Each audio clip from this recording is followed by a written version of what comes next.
Good evening. I'd like to call to order the Fishers Board of Zoning Appeals for Wednesday, July 27th, 2022, and ask everyone to please rise and state our Pledge of Allegiance.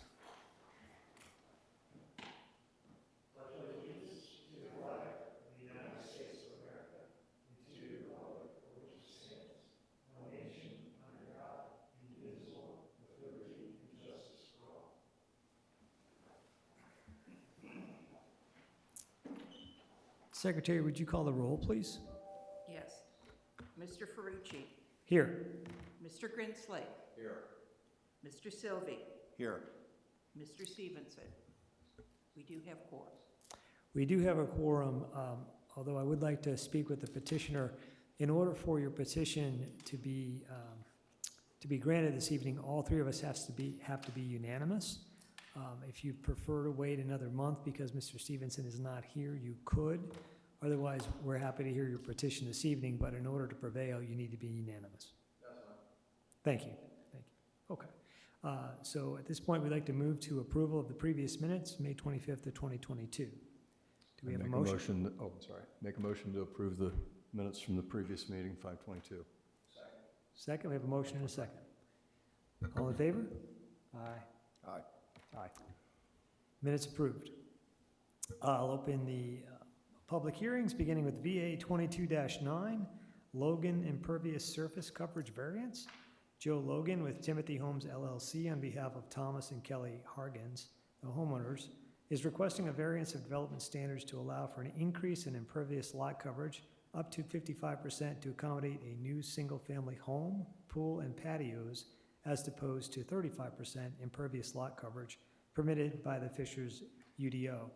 The site is zoned as part of the Marina Plan Unit Development and is located at 13517 Haven Cove Lane, generally located on the southeast side of Geist Reservoir and west of Oleo Road in the Springs of Cambridge neighborhood. The petitioner is Joe Logan with Timothy Homes. Mr. Logan, are you here? Yes. Could you please approach the podium and proceed with your petition?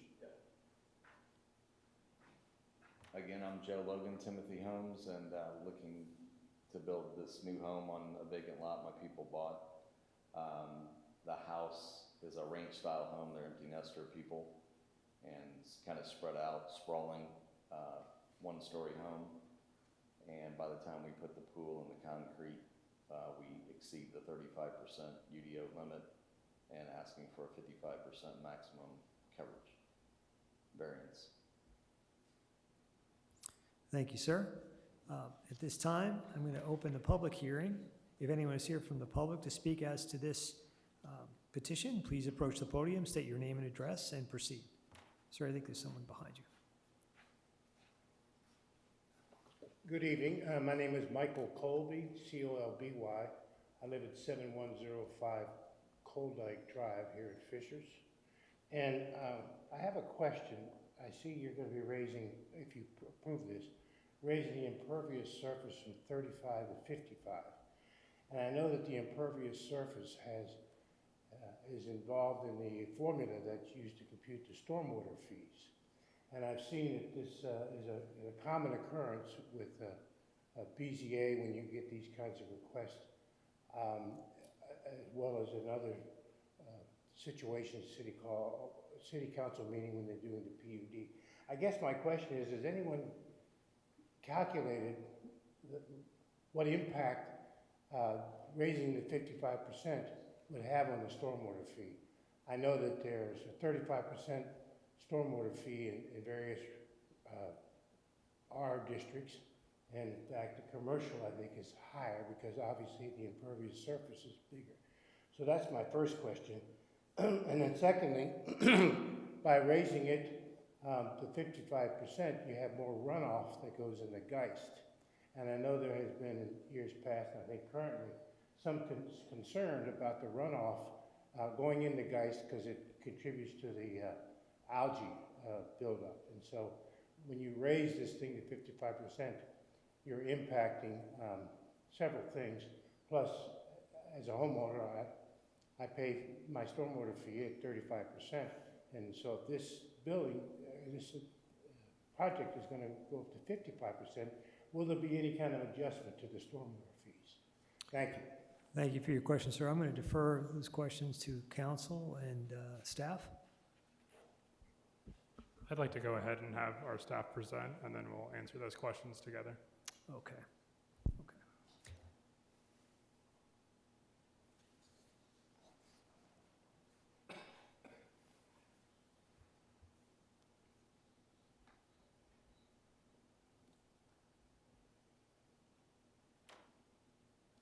Good evening. My name is Sydney Granlin. I'm a city planner with the City of Fishers Department of Planning and Zoning. And tonight I'm here to give the staff presentation for a variance request, VA 22-9, Logan Impervious Surface Coverage. The property is located at 13517 Haven Cove Lane in the Springs of Cambridge neighborhood on Geist Reservoir, west of Oleo Road. The property can be seen here outlined in orange. It is currently zoned as part of the Marina PUD. The petitioner is Joe Logan with Timothy Homes LLC, who we previously heard from. The Marina PUD defaults to the UDO's R2 residential district standards for impervious coverage standards. Homes in the R2 district are allowed a maximum of 35% impervious coverage on the lot, and this request is to allow impervious coverage to be 55%. The site is currently vacant with a single-family home proposed on the lot. Again, the property is shown on the screen outlined in orange. The red lines here demonstrate the topography of the site, and the blue arrows show the direction runoff would flow. On the south end of the lot, the runoff will flow directly into Geist, and on the north side of the lot, the water will flow toward Haven Cove Lane, where it will flow into a storm sewer, and that storm sewer will take it into Geist. The site plan has been rotated on this slide to better fit the screen, and I have outlined all the proposed impervious coverage in red. The petitioner proposes a single-family home on the lot with an outdoor space in the backyard, including patios, a porch, and a pool. The proposed impervious lot coverage is 52.3%. Staff has not received any public comments regarding this variance at the time of this presentation. And staff recommends approval to the board of a variance from R2 development standards to allow for an increase in impervious surface of lot coverage from 35% to 55%. Staff feels the project will not negatively affect the surrounding area, cause a decrease in net assessed value, or be detrimental to the health and safety of others, but approval will allow for the construction of the residence and associated improvements to increase the home's property value. Should the board approve this petition, staff recommends it is done with the condition that the variance is recorded on the property with the county. And myself and the petitioner are available for any questions. Thank you very much. So Chair, based on the questions that were asked by Mr. Colby, I would say the first one, it is my understanding that the stormwater fee is assessed on individual properties. So if this one was to increase that parcel from 35 to 55, it would be on that individual parcel and not affect the other property owners. But at your direction, staff can do some additional research and provide you with that information. I just don't have that in front of me, but something we can do. And the second question, concerns about runoff. Staff showed where that runoff would go on that site plan. Again, it's not constructed, so we're just using that site plan. Overall, that would be something that our DPW team has reviewed on an individual residential permit, and they have approved that permit from our end. Other concerns could be through DNR, and it is also the homeowner's responsibility to seek encroachment agreement through citizens, and that's handled outside of this variance process.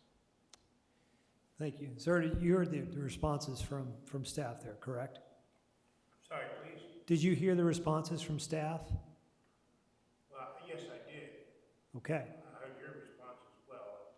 I know it affects that individual home Right. in terms of the impervious surface, but there's been no effect because they're going to, unless there's an adjustment made in the stormwater fee for that particular home. Well, I think that's what staff was saying, sir, that each individual home is assessed based on that individual home, and that staff would need to do additional research to fully answer your question. So, I mean, I think I'd be happy for you two to exchange contact information so that he could follow up after the meeting.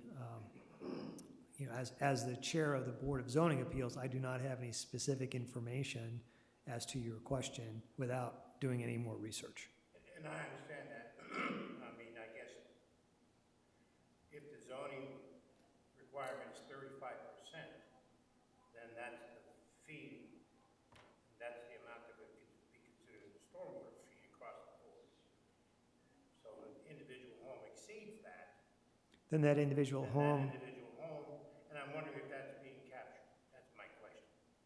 And like I said, I see that a lot with the BZA, some of the bigger homes, when they do increase the pools, patios, and so forth, it usually goes up to 55%.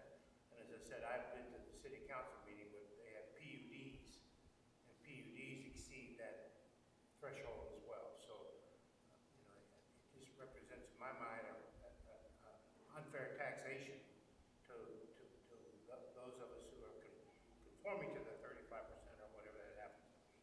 Sure. So instead of just to not continue any back and forth, Right. staff is happy to look into that. Mr. Colby is correct that we have residential properties, either straight zoned or PUDs, that range from anywhere from 25 to 50% impervious surface, including our nickel plate district down here, which upwards of 80% coverage. So something that staff can look at too and provide you guys in a more concise document. thank you. And thank you, sir, for your comments. We appreciate them very much. Okay. Staff is presented. Any questions from the board? Do you have a motion? I make a motion that we approve VA 22-9 on the conditions that the variance is recorded on the property with the county. We have a motion. Do we have a second? Second? We have a motion, a second. Secretary, could you call the roll, please? Mr. Grinsley, excuse me. Yes. Mr. Grinsley. Mr. Sylvie, Yes. and Mr. Ferrucci. Yes. Motion passes. At this point, we'll move on to any old business? No, any new business? Welcome, Sydney. I see you're a new face, so welcome. Staff communication? Yep, just to let you know, most of you are aware this is the last BZA hearing meeting that we'll actually have within this facility. Staff last day here is actually this Friday. Moving forward, you will see on your agendas and any invites that you receive from us that the new location for meetings moving forward, starting in August, will be at Fire Station 91, which is just behind us at 2 Municipal Drive. We will be in their first floor training room. So again, that is the information that you'll be receiving from Kay moving forward, starting with that first meeting in August. Thank you. Okay. We have, at this point, I take a motion to adjourn our meeting. So moved? Meeting adjourned.